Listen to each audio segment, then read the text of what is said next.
The Sega Genesis, known as the Mega Drive outside of the US, is a 16-bit 4th generation video game console developed by Sega. It was their third console and successor to the Master System, which we'll talk about later.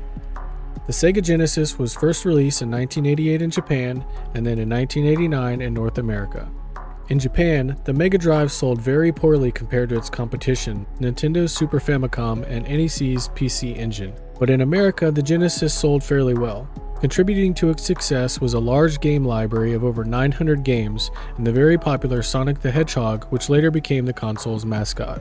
In 1991, the release of the Super Nintendo started a fierce rivalry between Sega and Nintendo in what came to be known as the Console Wars. Sega sought to get a contract deal with video game publisher EA Sports. It's in the game. And the vast game library of impressive games, as well as securing sports licenses for most American sports, helped Sega maintain a 60% market share for total video games sold in the early 90s. With the help of these licensed games, over 30 million Sega Genesis consoles were sold worldwide.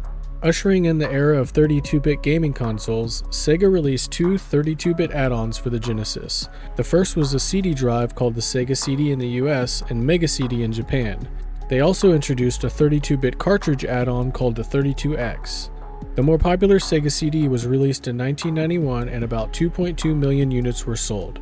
The Sega 32X was released in 1994 and only sold about 600,000 units before the Genesis as a whole was discontinued. This video was a segment from my Iceberg documentary on every single video game console ever made, so if you're into that sort of thing, you should definitely go check it out. You can follow me on all social media at IcebergDocs. Like, subscribe, click the links in the description. Thanks for watching, and I'll see you in the next one.